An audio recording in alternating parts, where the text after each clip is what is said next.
그래서 오늘 와인 전문 용병을 한번 모셔봤습니다. 네. 안녕하세요. 안녕하세요. 저는 국내 유일의 와인 전문지 와인 리뷰의 편집장을 맡고 있는 최정은입니다. 반갑습니다. 오.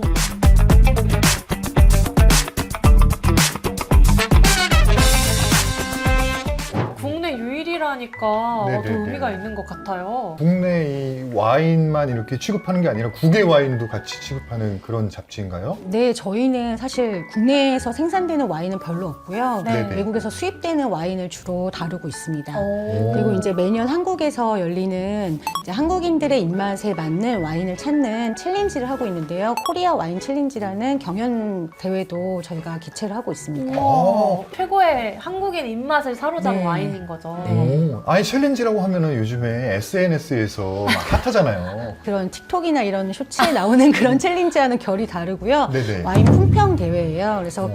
국내 한 60여 명 정도의 소믈리에 분들이 네. 네. 세계에서 출품을 해요. 한국 시장에 이제 들어오고 싶다, 또는 한국 시장에 이미 선을 보이고 있다 이런 와인들이 네. 좀 뽑아달라고 이렇게 출품을 하시게 되면 오. 그 와인들을 이제 시음을 해보고 한국 사람의 식성이나 미각에 맞게 이제 와인을 고르시는 거죠. 오. 아, 그러면 그래요? 규모가 좀 궁금한데요. 세계에서 와인이 들어오잖아요. 한 몇 종 정도 될까요? 현재는 매년 한 900여 종 정도가 들어오고 있습니다. 200여 종. 우와, 진짜 와인이 그렇게 많은가요? 사실은 유통되고 있는 와인은 훨씬 더 많죠. 엄청나네요. 그럼 시작한 지는 좀 꽤 됐나 봐요, 챌린지가. 저희가 와인 리뷰도 23년이 됐고요. 네. 코리아 와인 챌린지는 올해 20회를 맞이했습니다. 20회면은 진짜 역사와 전통이 있는 그런 챌린지인데요. 그러니까요. 저희가 더 이제 알 수 있는 방법 없을까요? 네, 사실 코리아 와인 챌린지도 많은 대중분들이 와인을 편하게 접하실 수 있도록 하기 위해서 저희가 만든 행사인데요. 그 전에 이제 와인 리뷰가 그런 일을 하고 있었어요. 근데 최근에 되게 많은 분들이 좀 인쇄 매체 말고 디지털 매체를 원하신다고 하셔서 이번 5월부터는 저희가 디지털 버전으로도 이제 와인 리뷰를 제공해 드릴 예정입니다. 그러면 어떻게 앱으로 들어가서 보면 되나요? 저희가 아직 앱은 없고요. 이번 영상을 보시는 분들 저희 와인 리뷰 홈페이지나 와인 리뷰 유튜브에 와서 신청을 하시면 저희가 좀 서비스로 몇 달간 보실 수 있도록 제공을 해드리도록 하겠습니다. 저희도 너무 한번 꼭 좋은데요? 보도록 네, 하겠습니다. 그러니까. 잘 준비할 테니까 많이 기대해 주세요. 네. 그러면 세계에서 다양한 와인 900여 개가 넘는 그런 와인들이 이렇게 온다고 하는데 네. 원산지별로 네. 특징이 있을까요? 사실 원산지별로 굉장히 뚜렷한 특징이 있어서 오. 특히나 이제 유럽 같은 와인들은 네. 뭐 와인의 품종이나 와인 뭐 브랜드 이름으로 불려지지 않고 지역명으로 불려요. 지역명. 예, 예를 들어서 우리나라도 뭐 포천 막걸리, 뭐 오, 네네네네네. 수원 왕갈비 이런 어. 식으로 그러니까 지명을 좀 부각시키는 경향이 있고요. 네. 그리고 신세계 와인, 뭐 미국이나 뭐 호주나 남아공이나 뭐 칠레나 이런 와인들도 산지가 굉장히 중요하게 여겨지긴 해요. 신세계 와인이면 혹시 그 반대말은 구세계. 구세계 와인이요? 되게 신선한데요? 어떤 특징이 있을까요? 네, 구세계 와인은 이제 프랑스나 이태리, 스페인 같은 유럽 대륙을 말을 하는 거고요. 약간 유럽 역사에서 네. 신대륙 발견한 그 시점으로 해서 구분을 나눈다고 생각하시면 될 거예요. 또 뭐 생산 방식이나 뭐 특이점이나 있을까요?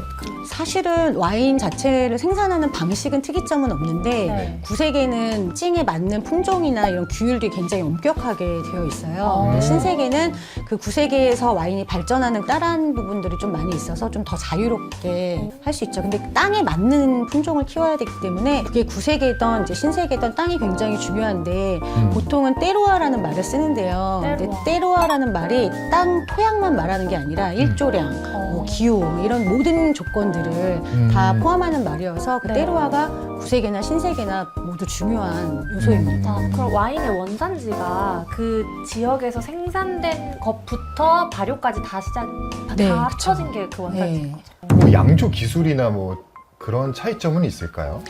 양조 기술의 구세계와 신세계의 차이는 없는데요. 양조 방법에 따라서 와인의 종류가 다양하게 나타나기는 해요.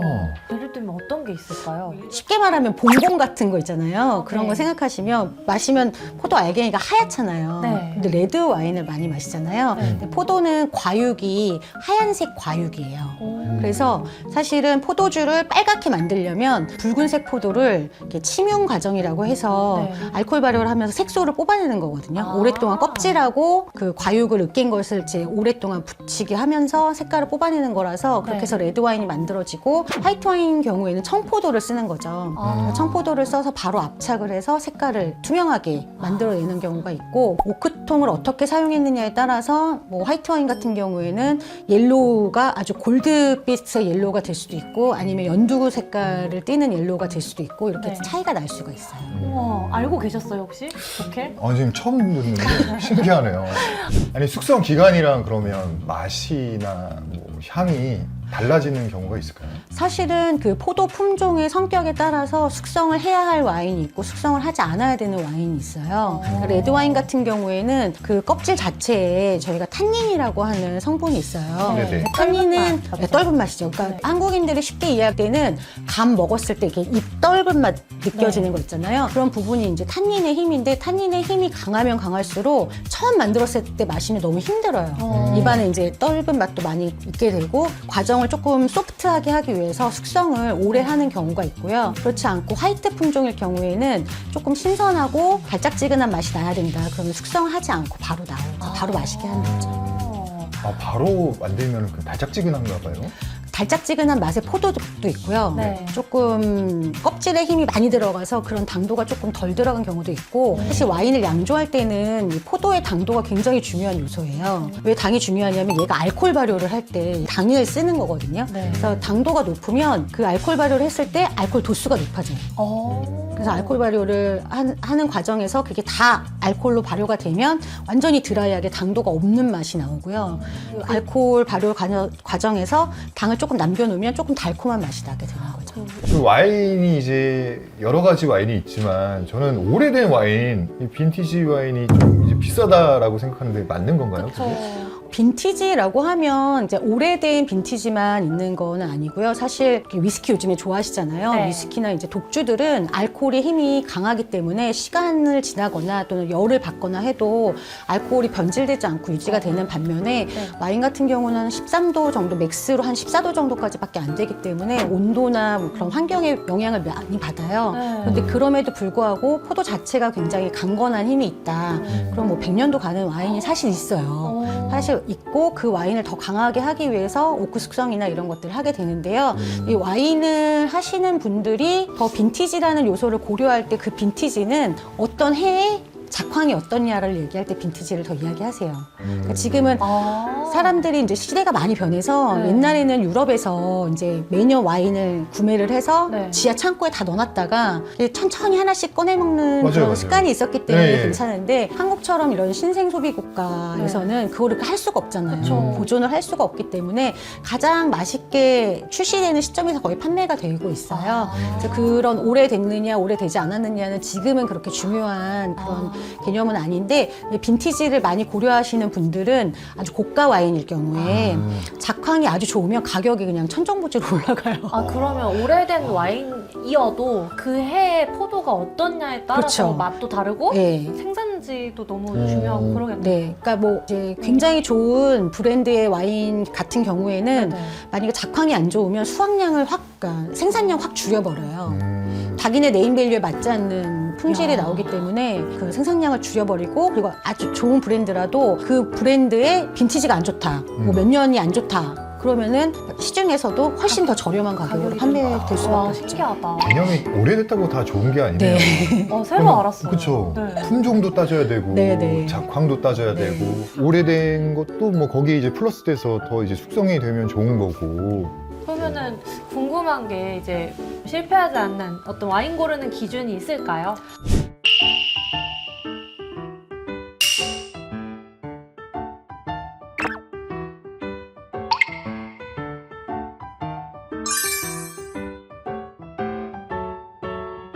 그러면은 그러면은 궁금한 게 실패하지 않는 어떤 와인 고르는 기준이 있을까요? 도전을 많이 해보셨으면 좋겠다라는 생각이 들어요. 저렴한 가격부터 좀 접근을 하시면 좋겠다. 왜냐면 와인에 대해서 알면 알수록 와인을 더 맛있게 풍부하게 느끼실 수가 있거든요. 그래서 처음에는 드시기 편하신 거, 그리고 요즘에 이제 날씨가 따뜻하고 네. 시원한 음료를 이제 마시고 싶어 하시니까 요즘에는 이제 스파클링 와인이나 빛깔이 예쁜 로제 와인 같은 경우가 좋을 것 같고요. 와. 그렇게 드시다 보면 이제 한국 음식이 조금 맵고 짜고 그런 게 많잖아요. 네. 오히려 달짝지근한 맛이 조금 어울릴 때도 있어요. 음식하고 그렇게 궁합을 맞추시기도 할 수 있고요. 네. 그래서 전통적으로는 약간 레드 육류, 뭐 레드 와인, 네, 화이트는 생선. 근데 재미있는 게 이제 레드 미시어도 우리가 돼지고기를 많이 먹잖아요. 네네. 돼지고기는 빨간데 수육으로 하면 하얘지죠. 네네. 그래서 조금 바디감이 있는 화이트 와인하고도 굉장히 잘 어울리고요. 우와. 로제 와인하고도 잘 어울려요. 오. 이게 또 경험에서 우러나오시는 거잖아요. 많이 마셔보는 게 그걸 따를 수는 없죠. 그리고 또 와. 편집장님은 한 20년의 역사와 전통이 있으시니까. 숙성되셨어요. 얼마나 드셨어요? 미각이 그러면? 숙성. 제가 사실은 와인을 그렇게 많이 마시지는 않아요. 그냥 저도 반주 정도로만 마시지 네. 와인 하면 건강에 좋다라는 약간 개념이 있잖아요. 네네. 뭐 프렌치 파라독스다 막 이래가지고 네. 와인은 조금 건강에 좋은 술이라고 생각하시는 경우가 있는데 제가 이제 뭐 강의가 있거나 네. 아니면 이제 이런 많은 분들 만날 때마다 말씀드리는 게 프랑스에서도 알코올 중독자들 다 와인병을 끼고 있다. 아. 그러니까 얘는 알코올이기 때문에 너무 많이 드시는 건 저는 추천하지는 않고 네. 그리고 또 와인의 특징은 뭐냐면 음식을 먹을 때 음식의 힘을 누르지 않아야 돼요 음료가. 페어링이라 하죠. 예. 근데 그게 맛과 그런 것도 어울려야 하지만 네. 음식을 먹었을 때 음식이 가장 마시는 알코올 도수가 한 13도에서 14도 정도예요. 오, 생각보다 좀 있네요. 네, 그 정도에 먹으면 음식이 훨씬 더 부드러워지기 때문에 와인이 음식하고 페어링하기에는 가장 좋은 술이 아닌가라는 생각이 도수가 들어요. 조금 있어야 되네. 그러니까요. 레드 와인이 최대 도수가 14도 정도니까 요즘에 소주가 조금 더 낮아졌잖아요. 그쵸, 그쵸. 네, 근데 그렇게 많이 높은 건 아니고요. 화이트 네. 와인 같은 경우에는 한 11도에서 한 13도 정도 더 사이니까. 낮네요. 예. 제가 애용하는 와인이 매번 제가 가는 식당에 있진 않잖아요. 그쵸. 그래서 제가 뭐 데이트를 하러 식당에 갔는데 거기서 이제 와인들이 여러 개 있을 때 고르기가 힘들어요.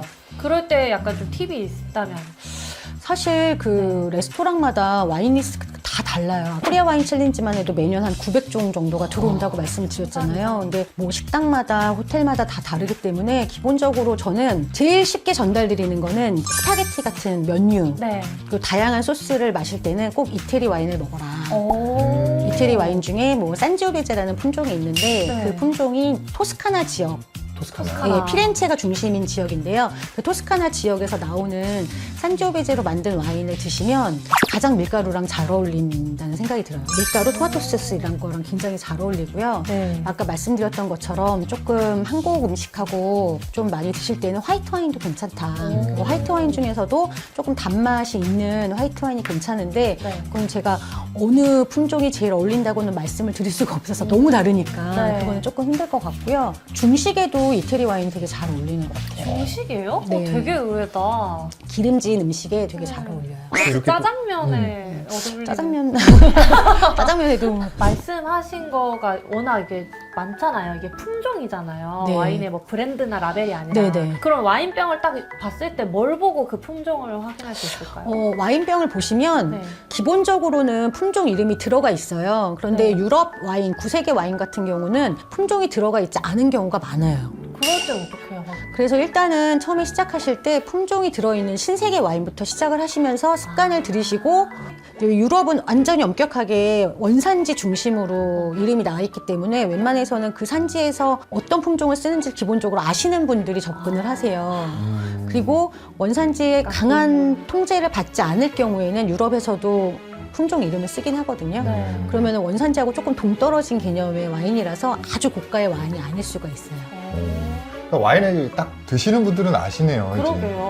어느 지방 하면 딱 뭐가 네, 네. 뭐겠구나 네. 하는 그 연상이 되겠네요. 네. 저는 이제 바디감 있는 그런 와인이 좀 이제 괜찮은 것 같은데 네. 좀 이제 추천해 주실 만한 그런 와인은 없을까요? 저는 사실 바디감이 있어서 좀 와인을 아주 잘 드신다 그러면 프랑스의 보르도는 대표적인 레드와인 산지인데 5개 품종을 이제 블렌딩을 하거든요. 네. 레드와인의 가장 대표적인 품종이 까베르네 소비뇽이랑 네. 메를로라는 품종을 주로 해서 블렌딩을 해서 만드는데 그런 와인들은 조금 바디감이 있고 오래 지속이 돼서 네. 이제 우리 한국 사람들처럼 고기 좋아하는 분들한테 굉장히 잘 맞아요. 그런데 이런 프랑스 와인이나 구세계 와인 같은 경우는 와인 용어로는 좀 복합적이라는 말을 많이 해요. 그러니까 좀 복잡하다는 거죠. 맛을 느낄 때 네. 되게 민감한 미각을 가져야 돼요. 그래서 조금 초보시라면 이제 호주의 시라즈, 시라즈. 네, 아니면 아르헨티나의 말백 이런 와인들을 추천드립니다. 신테리 와인인가요? 네, 신데리 와인입니다.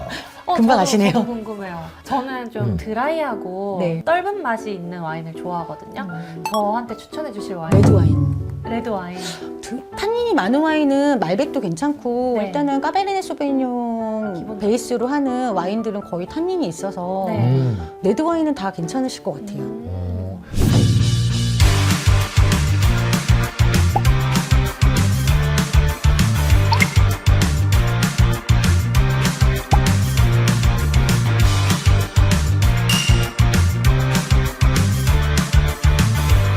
자, 그러면 그 레드 와인은 어떤 종류가 있을까요? 레드 와인은 모두 다 같아 보이지만 초보자가 가장 쉽게 구분할 수 있는 것은 품종별로 구분을 하실 수가 있어요. 우리나라 사과도 국강 있고 부사 있고 막 이렇잖아요. 네. 포도주도 양조용 포도를 비티스 비니페라라고 하거든요. 양조용 포도 중에 레드를 만들 수 있는 대표적인 품종들이 있습니다.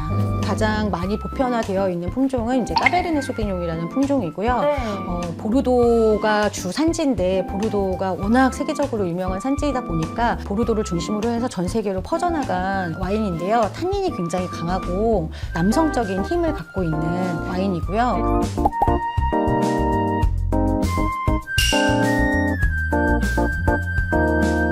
다음으로는 이제 메를로라는 품종이 또 있어요. 근데 메를로라는 품종은 역시 보르도에서 블렌딩에 가장 많이 사용되는 품종인데 까베르네 소비뇽이 남성적이다라고 생각한다면 메를로는 조금 더 부드럽고 조금 여성적인 느낌의 그래서 까베르네 소비뇽하고 메를로를 이렇게 블렌딩을 해서 좀 더 조화로운 맛을 만들기도 해요.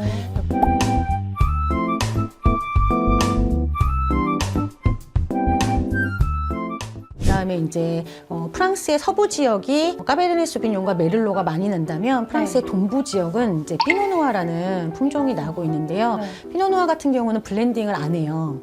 딱 단일 품종으로만 그러니까 뭐 신세계에서는 네. 실험적으로 블렌딩에 쓰이는 경우도 있지만 보편적으로는 피노누아는 단일 품종으로 생산을 하는데 스킨 컬러가 껍질 색깔이 조금 덜 빨간 느낌이 있어요. 그래서 이제 우리가 좋아하는 샴페인 같은 경우에도 피노누아로 화이트 와인을 만들기도 하거든요. 그 피노누아는 근데 단일 품종으로 하긴 하는데 전 세계에서 가장 비싼 와인하고 할 때 로마네 꽁띠라는 이야기 혹시 들어보셨어요? 너무 네네네. 많이 들어봤어요. 그 와인이 피노누아로 만드는 와인이에요. 네.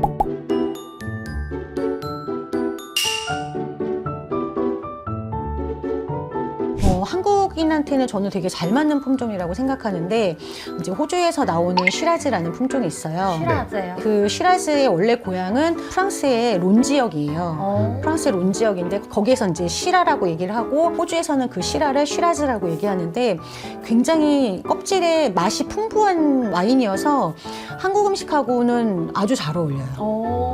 다양한 양념이나 고기에 육향이 많아도 아주 편안하게 드실 수 있는 와인이 이제 시라즈고요. 네.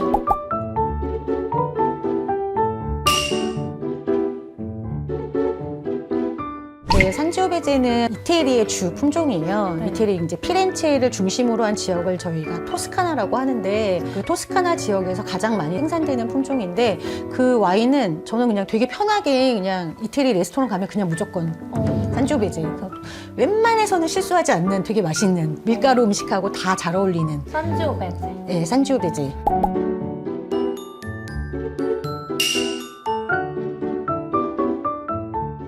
지금 이제 레드 와인에는 전통적인 코르크를 한번 따보도록 할게요. 아, 저는 이제 도구를 사용을 할 건데요. 이게 또 스킬이 좀 필요하잖아요, 스킬이.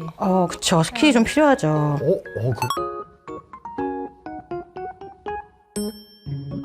그렇게 하는 거구나. 네. 보통은 이 칼로 여기를 따는 거예요. 이거를 너무 서툴게 해서 그거 기계를 힘들어 하시는 샀어요. 그쵸. 근데 사실 익숙해지면 이 지렛대 원리를 이용한 이 타입이 제일 편해요.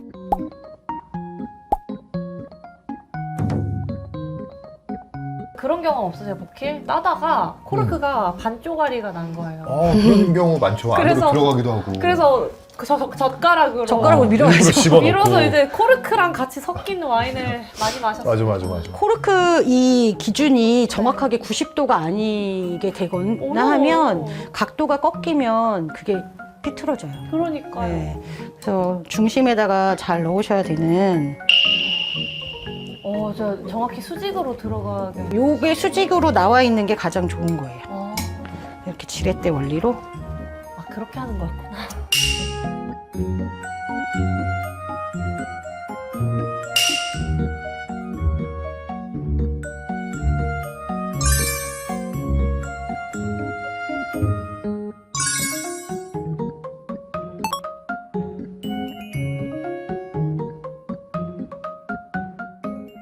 오늘 제가 준비한 레드와인은 까베르네 소비뇽, 그래서 엔트리급으로 조금 편하게 드실 수 있는 와인을 가지고 왔고요. 네. 특별히 레이블에서 좀 인지를 하실 수 있도록 지문이 찍힌 와인을 준비했습니다.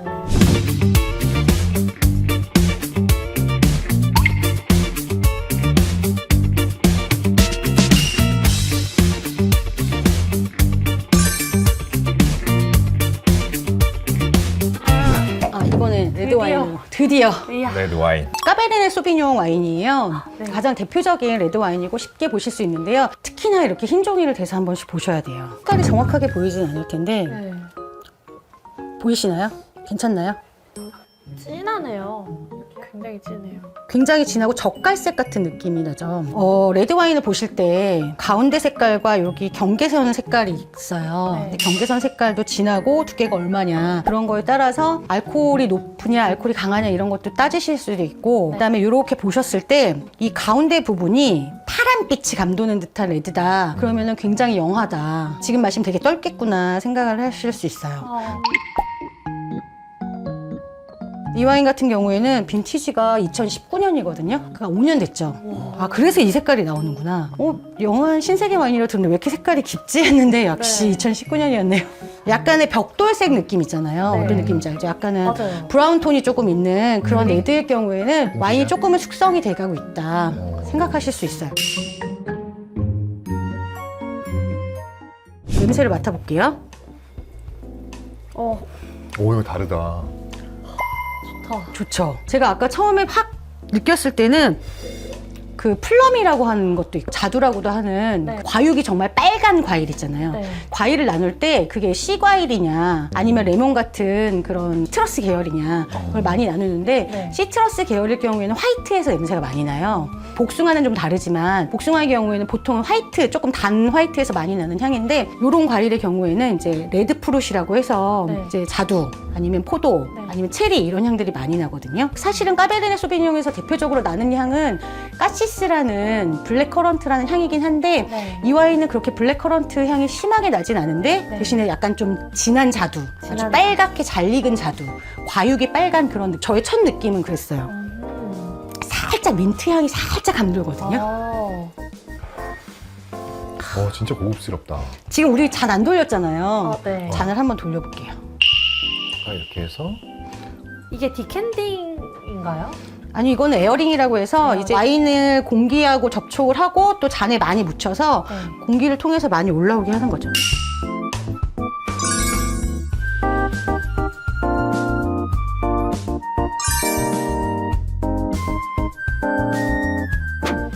와, 너무 풍부해요. 더 올라온다. 더 올라오고 그러면서 굉장히 신선한 과일의 향이 나죠. 네. 그 과일을 단계를 따질 때도 생과일을 먹는 거냐 아니면 반 정도 말린 반건조 과일을 먹냐 아니면 완전히 건조한 과일을 먹냐 당장이 된 잼화된 그런 과일을 먹냐가 와인의 단계에 따라서 다 달라요. 근데 이 와인의 경우는 색깔이 2019년 빈티지라서 조금은 약간은 농후하게 느껴지면서도 이 회전을 했을 때 과일이 신선한 향으로 막 올라오는 것 같아요. 너무 좋다. 그 와인의 눈물이라고 하는데요. 네. 알코올이 높으면 강하게 네. 이렇게 잔을 타고 흘러요. 점성이 더 강하고 당도가 높거나 알코올이 높으면 더 많이 흐르는 경향이 있어요. 아까 제가 막 와인 전문가들이 왜 호로록 막 하세요 이런 얘기 많이 하셨는데 이 와인 같은 경우는 한번 좀 어렵지만 뱉지 마시고 네네. 시도해 보시면 좋을 것 같아요. 처음에는 그냥 한번 목으로 넘겨보세요.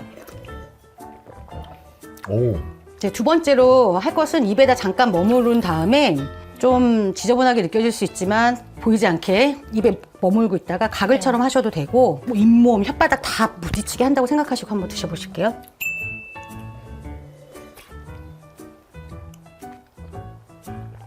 과일 향이 더 올라오는 것 같은데. 과일 향이 올라오고 바디감이 진짜 느껴지죠. 입을 누르는. 그리고 이 와인은 뒤에 굉장히 오크 향이 나요. 완전 나요. 그죠? 나무의 향이 확 올라오죠, 뒷맛으로. 그럼 아까 제가 했던 그 후루룩 한번 해볼게요. 네.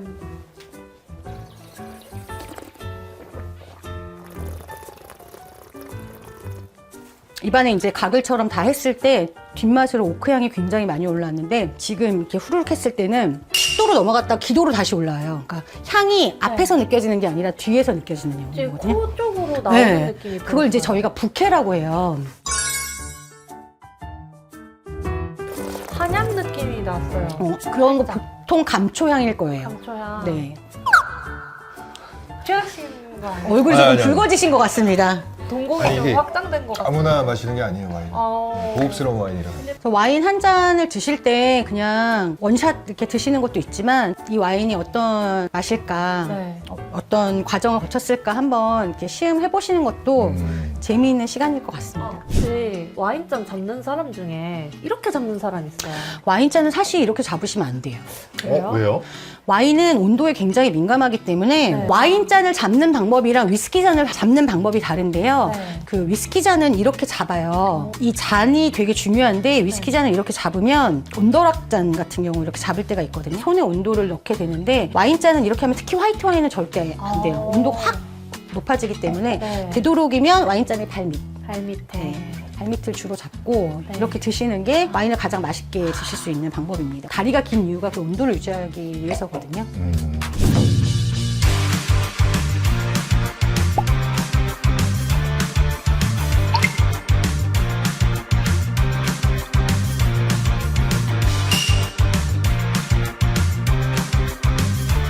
다음 와인 이제 화이트 와인이나 뭐 그런 것들도 좀 설명 좀 해주시죠. 저는 화이트 와인을 개인적으로 되게 좋아하거든요. 제일 대표적인 품종은 프랑스의 이제 샤블리 지역에서 나오는 샤르도네 품종이 가장 대표적이에요. 샤르도네. 전 세계적으로 가장 많이 생산되고 있는 품종이 아마 샤르도네일 것 같아요. 근데 네. 그 샤르도네는 어떻게 만드느냐에 따라서 되게 맛이 달라지는 화이트 품종이에요. 샤르도네 같은 경우는 오크 숙성을 할 수도 있고 네. 오크 숙성을 안 할 수도 있고 오크 숙성을 하면 약간은 고소한 맛을 내는 고기까지도 커버할 수 있는 그런 풍성한 이렇게 와인이 되기도 하고요. 생선을 넘어서. 예, 신선하게 하면 생선하고도 잘 어울리는 그런 와인이고요.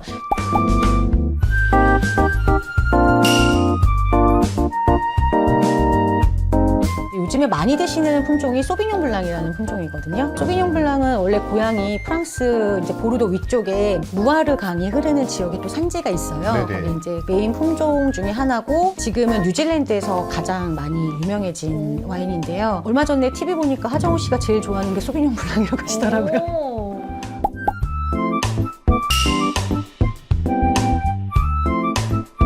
그리고 저는 조금 개인적으로 아쉬운 게 많이 아셨으면 좋겠는 게 리슬링이라는 와인인데요. 리슬링은 프랑스하고 독일의 경계 그 지역에서 나는 되게 유명한 품종이에요. 프랑스에서는 알자스 지역에서 나고요. 독일에서는 뭐 모젤이나 뭐 라인가우 이런 지역에서 나는데요. 약간은 스파이시하다고 하는데 맵다 이런 느낌이 아니라 좀 다채로운 향이 나요. 다채로운 향이 나고 독일 베이스의 리슬링 같은 경우는 조금 달짝지근한 맛이 있어서 저는 요즘에 드시기에 요즘 한국 취향에는 되게 좋은 와인인 것 같아요.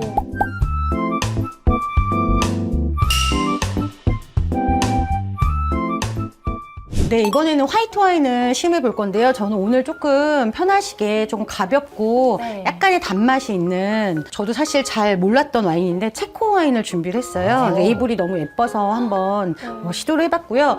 이 품종은 모스카토라는 품종이 들어가 있는데 보통 한국에서는 모스카토 하면 단 스파클링 와인을 이야기하거든요. 네.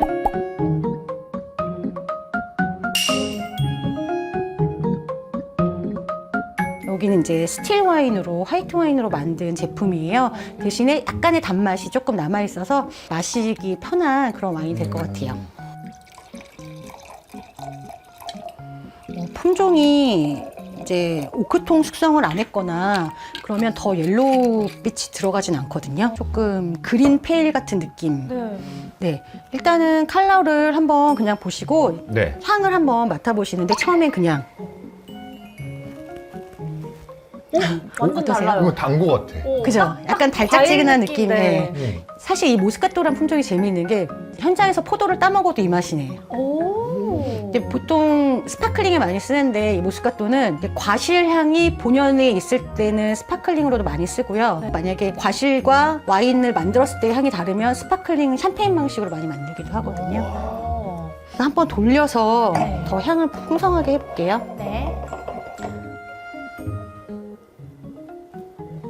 어떤가요? 더 진해졌어요. 향이. 더 풍성해지죠. 네. 이렇게 마시는 거구나. 네.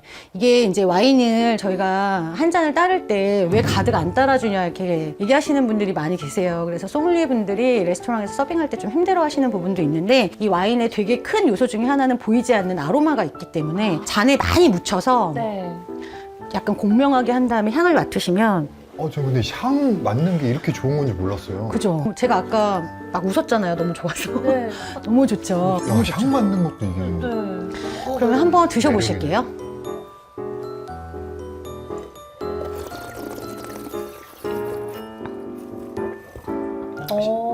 난 향 맡는 게 더 좋은데? 확실히 달다. 달죠? 예. 살짝 달짝지근한 느낌이 드시죠? 네. 그리고 이 와인은 굉장히 제가 봤을 때는 굉장히 가벼운 느낌이어서 이렇게 보통은 막 뒷맛까지 막 여운이 있는 그런 와인은 아니지만 네. 이 계절에 딱 맞는 신선하고 달짝지근하게 마실 수 있는 그런 와인인 것 같아요. 아니, 매운 있잖아. 살짝 네. 상큼한 맛도 있네요. 그쵸. 포도주는 기본적으로 그 술이 디저트 와인이든 음. 아니면은 아까 말씀드렸던 강화 와인이든 간에 포도가 주 재료이기 때문에 반드시 상큼한 맛이 있어요. 그러면 산도, 뭐 당도, 뭐 바디감 뭐 이런 거 다 어떻게 따져야 되나요? 실제로 이 화이트 와인 같은 경우는 바디감이 없죠. 이제 네. 바디감은 이제 레드 와인에서만 느낄 수 있는 바디감이라는 것 자체가 레드 껍질에서 나오는 성분이기 때문에 화이트 와인의 경우는 없고요. 아마 로제부터 조금씩 느끼실 수 있을 거예요. 바디감이 뭔가. 바디감이 뭐냐면 미각을 이야기할 때 짠맛, 신맛, 단맛 뭐 이렇게밖에 못 느끼잖아요. 그리고 매운맛이나 떫은 맛은 통각이거든요. 네. 여기 이제 터치하는 촉각 같은 느낌이에요. 네. 그래서 바디감은 입에 있는 세포들을 누르는 느낌을 생각하시면 바디감이라고 하실 수 있을 것 같아요. 네. 주로 산도는 화이트에서 느껴지실 수가 있어요. 네. 그리고 산도가 높은 와인은 밀가루 음식하고 아주 잘 어울려요. 산조베제 같은 경우가 레드 품종인데도 자연적인 산도가 많아요. 그래서 이제 스파게티나 이런 뭐 피자나 굉장히 잘 어울리는, 심지어 중식에도 잘 어울리는 그런 와인이 될 것 같아요. 네.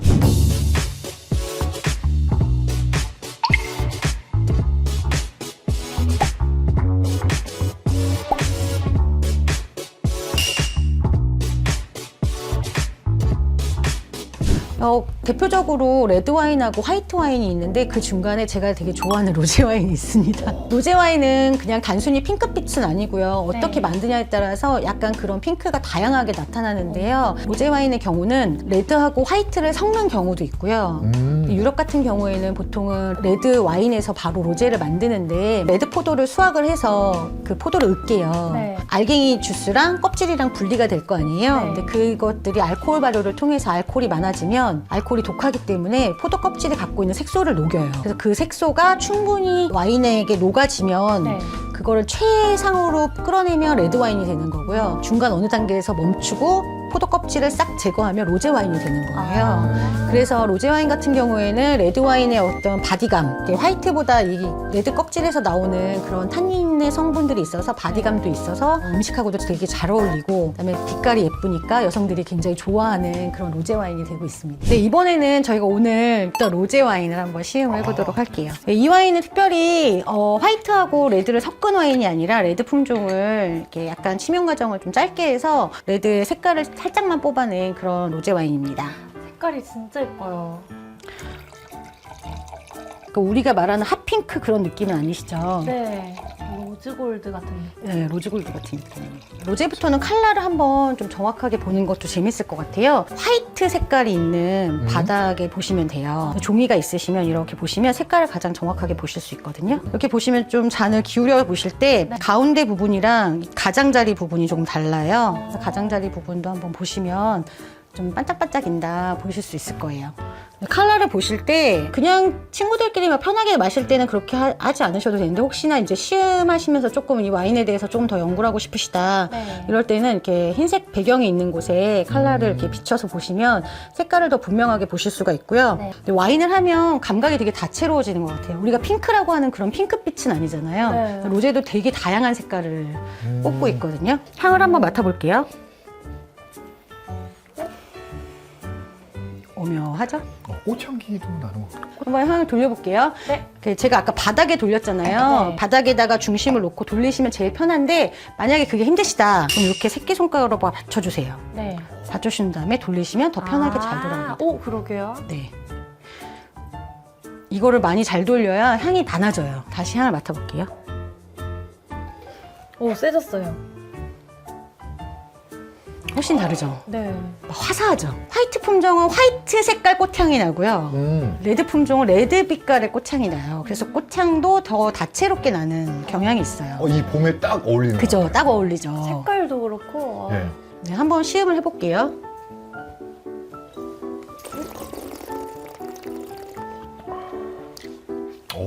오, 다르네요. 완전히 다르죠? 완전 맛이 달라. 진짜 신기하다.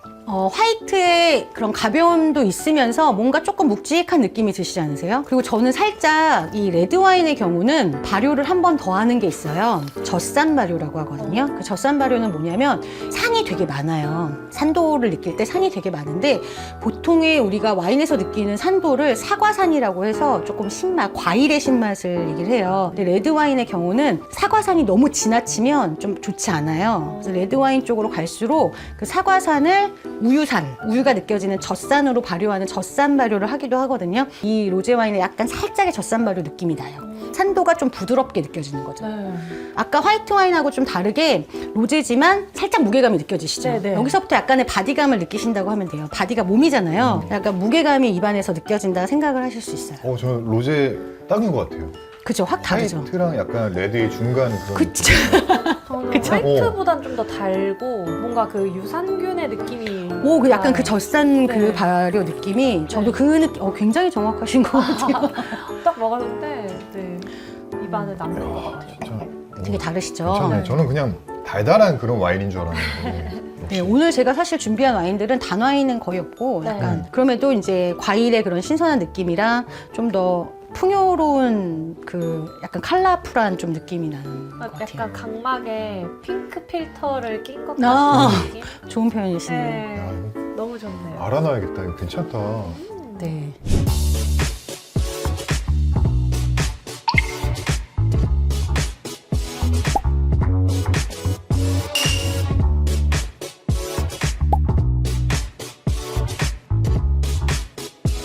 스파클링 와인도 오늘 준비를 했거든요. 너무 근데 사실 좋아요. 이제 스파클링 와인 같은 경우에는 모든 분들이 샴페인으로 다 알고 계세요. 네. 그런데 샴페인은 사실 프랑스의 샴페인 지역에서만 나오는 스파클링 와인을 이름하는 이름이에요. 아, 샴페인이란 지역이 네. 있는 거예요? 샴페인 지역에서 나오지 않으면 걔를 샴페인으로 부를 수는 없거든요. 아니요, 저는 그냥 샴페인이 어떤 네. 통용되는 말인 줄 알았어요. 데일밴드 같은 느낌이죠. 그렇구나. 네, 샴페인은 프랑스의 샴페인 지역에서만 나오는 스파클링 와인이고요. 그 스파클링 그 탄산이잖아요. 네. 일부러 넣는 거예요? 아니면 아니요, 탄산 넣지 않아요. 아, 신기하다. 숙성 과정에서 나오는 거예요? 크게 두 가지가 있어요. 기본적으로 알코올 발효라는 걸 하게 되면 발효 과정에서 어떤 거 상상하시면 되냐면 깍두기나 김치 담그면 끓어오르잖아요. 네네. 그래서 뚜껑 열릴 때 있잖아요. 네네. 와인에도 똑같이 일어나는 현상이거든요. 그래서 발효가 시작이 되면 당이 알코올로 변화되면서 엄청난 양의 가스가 나와요. CO2를 엄청나게 발산을 하게 되는데 네. 그 CO2를 다 날려버리는 와인을 스틸 와인이라고 해요. 필 와인. 네, 우리도 그걸 이제 다 날려요? 네, 그래서 우리가 그냥 통상적으로 일컫는 레드 와인, 화이트 와인, 로제 와인들은 스틸 와인이에요. 필감이 없는 거고. 네, 그러니까 원래는 엄청나게 뿜어져 나와야 되는데 걔네들 다 날려버리는 거예요. 양조할 때 처음에 뚜껑을 다 열어놓고 공기가 다 빠져나가도록 해요. 근데 스파클링 와인은 스파클링을 만들어내는 건데요. 또는 가둬놓는 건데요. 크게 두 가지 방식이 있어요. 병입해서 만드는 방식을 전통적인 방식이다 또는 클래식한 방식이다 해서 병에 트레디션이라는 단어가 들어가 있을 거예요. 트레디션이나 클래식이라는 단어가 들어가 있을 경우에는 샴페인 지역하고 똑같이 만드는 스파클링 공정이에요. 오.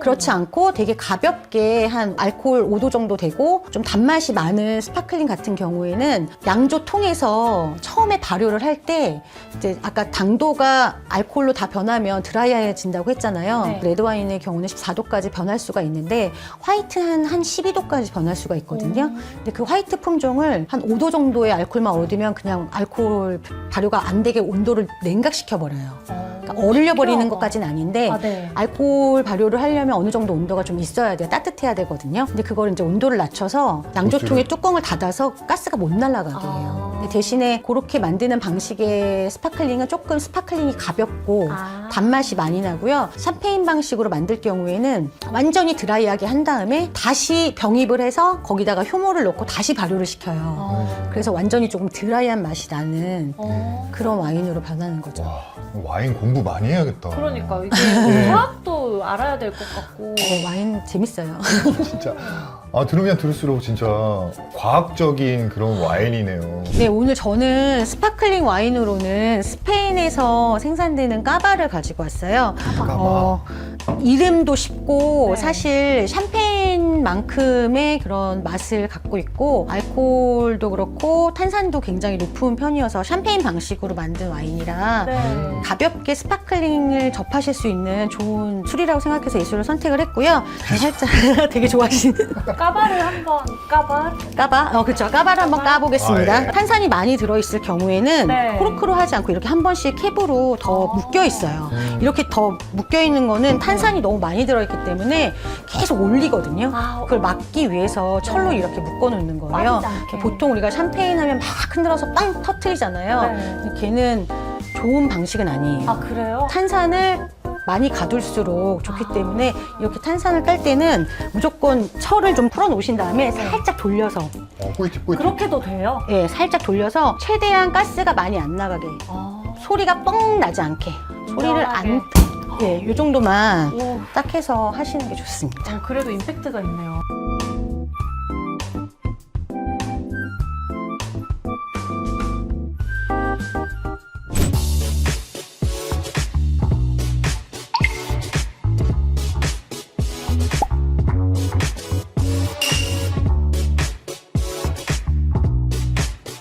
가스가 많이 들어 있어서 우와. 오, 지금 저게 다 가스죠. 예, 탄산인 탄산이죠. 거죠? 보통 전문가들은 시음을 할 때 이걸 다 마시진 않고 네. 다시 맛만 보고 뱉긴 하거든요. 저는 원샷 하고 싶은데. 네, 다른 술도 많이 드셔야 되니까 감사합니다. 먼저 이제 와인은 빛깔을 먼저 보거든요. 보시면 굉장히 옐로우가 예쁘다, 반짝반짝 네. 빛난다. 그러지 향을 않나요? 처음에 맡으실 때 회전 안 하시고 맡으시는 게 좋아요. 회전 안 하고 다 바짝 되시는데요. 네, 회전을 안 하고 네. 오, 맡았을 경우에 어떤가 한번 보시고 더 향을 많이 맡으시려면 손 덮고 돌리시는 게 낫거든요. 덮으신 다음에 하면 훨씬 더 풍성해요. 근데 여기 스파클링이라서 스파클링은 조금 그렇게까지는 안 해도 되는데 오, 취하는 것 같은데. 확 올라오죠. 네. 첫 번째는 돌리면 알코올 향이 먼저 오기 때문에 좀 그러실 수 있어요. 근데 한번 마셔볼게요. 어떻게 먹어야 돼요? 입으로 드시면 돼요. 그래요? 그냥 마시면 돼요? 네. 막 마실 때요, 이런 사람도 있잖아요. 네, 사실은 전문가들은 그걸 많이 해요. 그래요? 네, 왜 그러냐면 이게 네. 이 와인을 느끼는 혀에서부터 느끼는 감각이 다 달라져요. 이게 와인을 구성하는 요소 중에는 알코올과 물도 있지만 되게 많은 향이 들어가 있거든요. 네. 근데 그 향이 그냥 코하고 입에서 바로 느껴지는 향도 있지만 기도에서 느껴지는 향이 있어요. 그래서 이렇게 네네네네. 하면서 공기를 넣어서 기도에 부딪히게 하는 거예요. 기도에 부딪히게. 네. 그래서 그렇게 하는 그러면은 이 거구나. 뒤쪽으로 나오는 향이 있어요. 조심하셔야 돼요. 살에 들었네요. 살이 들릴 수 있어요. 근데 탄산으로 하시는 것보다는 그냥 좀 스틸 와인으로 하시는 게 더 낫기 때문에 어떤 거예요, 맛이? 기도에 걸리는 맛이 좋네. 네, 이 와인은 탄산이 많이 들어있어서 네. 좀 상쾌하게 네, 드실 상쾌해요. 상쾌하게 드실 수 있는 그런 와인이고요. 이런 스파클링 와인이 굉장히 소비가 많이 되고 있어요. 그래서 가격 대비 좋은 스파클링 와인입니다. 가격대는 어느 정도 되나요? 제가 요거 가격은 잘 모르겠어요. 근데 샴페인은 병당 한 7, 8만 원 해요.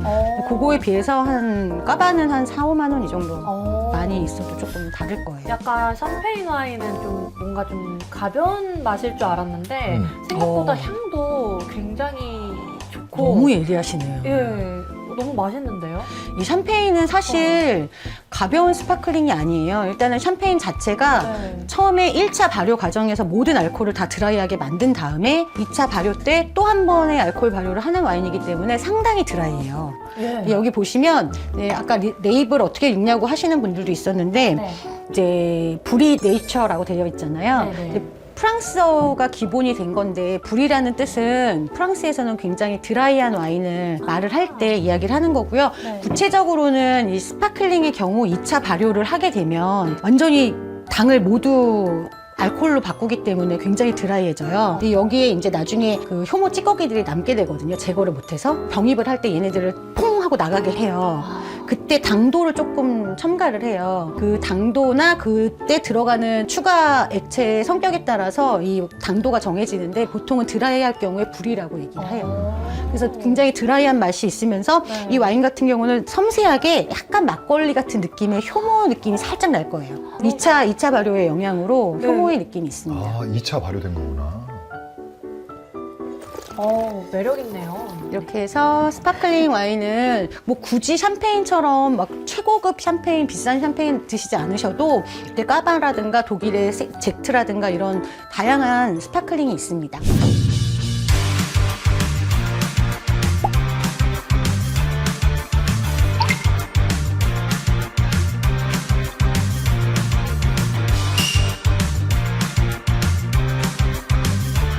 이제 스파클링 와인 같은 그런 특별한 와인들이 또 있는데요. 조금 아까 물어보셨던 귀부 와인 같은 그런 디저트 와인이 있어요. 디저트 와인. 보통 와인에서는 가당을 하지 않아요. 그러니까 당을 첨가하지 않고 네. 자연 당을 통해서 와인을 만들게 되거든요. 포도가 생장 주기가 있으면 이제 9대6 경우에 9월 말에서 10월 초 정도에 수확을 시작을 할 거 아니에요. 그러면은 거기서 생장이 멈추기 때문에 네. 포도 알갱이가 포도 나무에 붙어 있으면 그때부터 그냥 내버려 두면 수분을 계속 잃어요. 그럼 당도만 그쵸, 당도가 올라가는 거죠. 그 수분을 조금 잃은 정도의 수확 시기가 언제냐에 따라서 당도가 조금 다른 디저트 와인이 나오게 되거든요. 그래서 아예 포도를 따서 이렇게 지푸라기 위기 같은 데다 말리는 경우도 있어요. 수분을 날려서 약간 좀 건포도 같이 보이는 네네네. 그런 술을 짜서 만드는 디저트 와인도 있고요. 그럼 아니면 디저트 와인은 엄청 달겠네요. 엄청 달아요.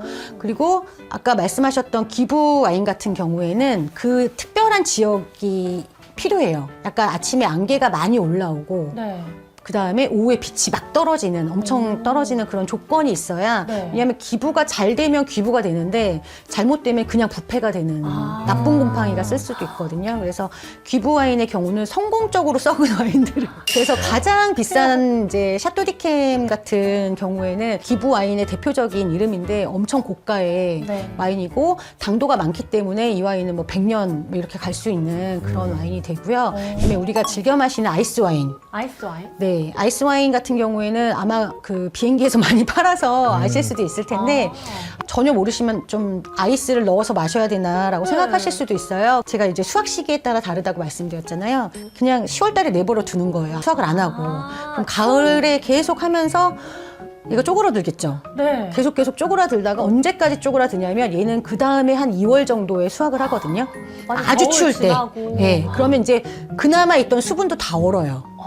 진짜 달겠다. 그래서 포도밭에서 이렇게 그 쪼그라들고 수분까지 어느 애를 이렇게 따서 압착을 해버려갖고 얼음들이 그 술에 못 들어가게 다 빼버리는 거예요. 그래서 최고로 단 게 아이스 와인이에요. 그래서 아이스 와인 같은 경우는 보통 한 바틀이 일반 와인은 750ml거든요. 네. 아이스 와인은 상승적으로 375ml 정도밖에 안 나와요. 와.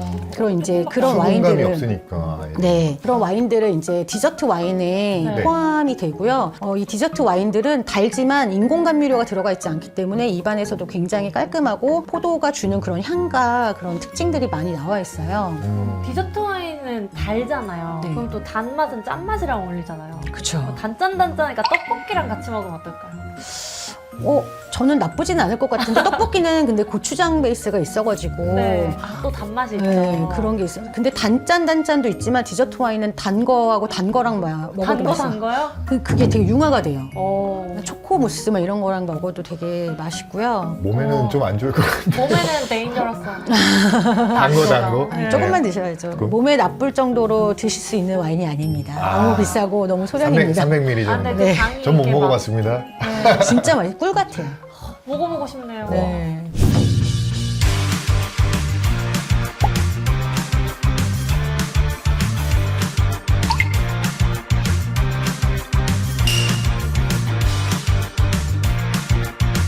그 제가 들은 단어 중에 강화 와인이 있는데 뭘 강화시킨 거죠? 이게 설명해 주시면 강화 와인 같은 경우는 한국에서는 많이 안 드셨었는데 요즘에 많이 드시는 것 같아 보이더라고요. 네. 강화 와인은 말 그대로 와인이 도수가 최고로 레드가 가장 14도. 높을 때 14도 정도 된다고 말씀드렸잖아요. 네. 그 도수를 확 높여버린 와인이에요. 근데 오. 보통은 뭐 위스키도 그렇고 이제 증류주라는 게 있잖아요. 네. 증류주들을 통상적으로 저희가 스피릿이라고 이야기를 하는데요. 네. 스피릿이라고 이야기를 할 때 그 증류주를 만드는 재료가 다 달라요. 예를 들어서 위스키 같은 경우에는 곡물 베이스고요. 네. 유럽에서 만드는 증류주 같은 경우는 과일 베이스거든요. 네. 특히 이제 프랑스 같은 나라, 뭐 이태리 같은 나라는 포도를 증류를 해요. 그래서 이제 증류주를 가지고 있단 말이에요. 그 증류주를 와인에다가 부어서 네. 도수를 높이는 과정을 거치는 것을 강화 와인이라고 하는데요. 음. 일단은 당이 이만큼 많을 때 네. 알코올 발효를 막 시키잖아요. 네, 네. 이 알코올 발효를 중단시키는 방법이 여러 가지가 있어요.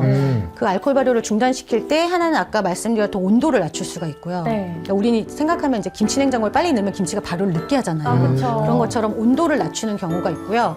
아니면 알코올을 부어서 알코올 도수를 갑자기 높여버려서 더 이상 알코올 발효가 일어나지 않게 하는 경우가 있어요. 아. 그래서 강화 와인 같은 경우는 14도까지 갈 수 있는 와인을 중간에 한 8도 이쯤에 확 부어버리는 거예요.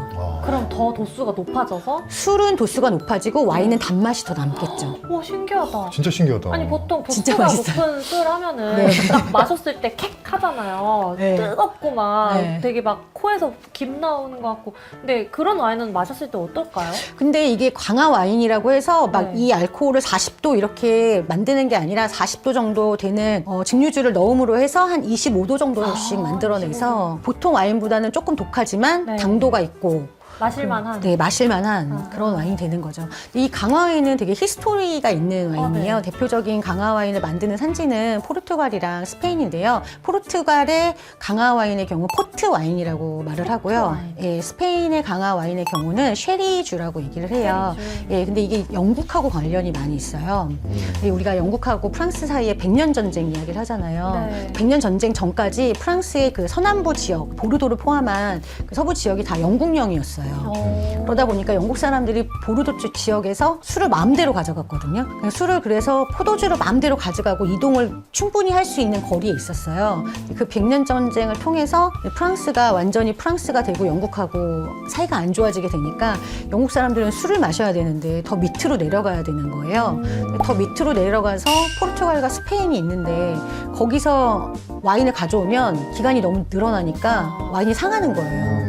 그 산화를 방지하기 위해서 알코올을 부은 거죠. 증류주를 부으면서 저장을 위해. 네. 그래서 최근에는 이제 쉐리주 이야기를 위스키 마시는 분들이 많이 하세요.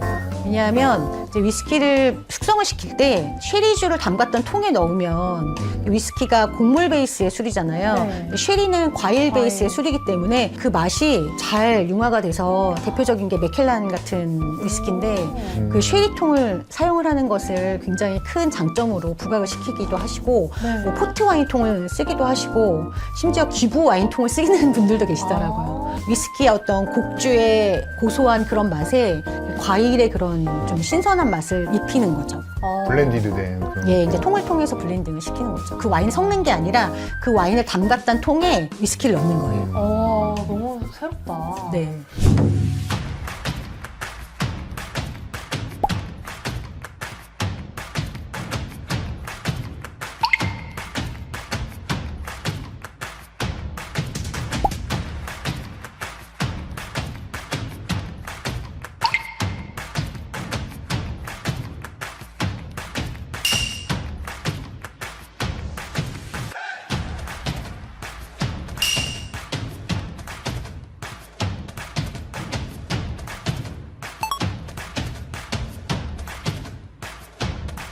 제가 진짜 오늘 와인에 대해서 정말 많이 배우는 것 같은데 저는 그러한 와인밖에 못 마셔봤거든요.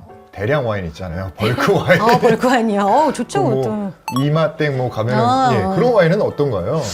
저는 사실 처음에 시작하시기에는 괜찮을 것 같아요. 특히나 요즘에는 이제 와인을 가지고 뭐 칵테일이나 이런 거 많이 하시잖아요. 네. 샹그리아라든가 뱅쇼라든가 이런 네. 거 만드시기에 저는 되게 좋은 와인인 것 같아요. 네. 아, 샹그리아랑 뱅쇼가 와인 자체가 아니라 그러니까 칵테일 개념인 네. 거예요? 와인과 다른 네. 쪽은? 섞지는 않았는데 네. 샹그리아 같은 경우는 차갑게 해서 과일을 넣어서 이렇게 뭐 과일 뭐 오렌지나 사과나 이런 거 같이 해서 이렇게 믹스해서 나오는 술이고요.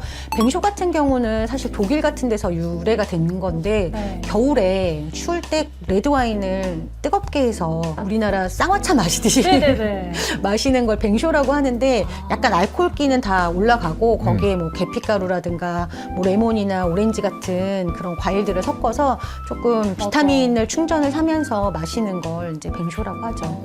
요즘에는 되게 한국에서도 트렌디하게 많이 드시는 것 네, 같아요. 요즘은 카페에서도 뱅쇼를 파는 곳이 네, 많이 있더라고요.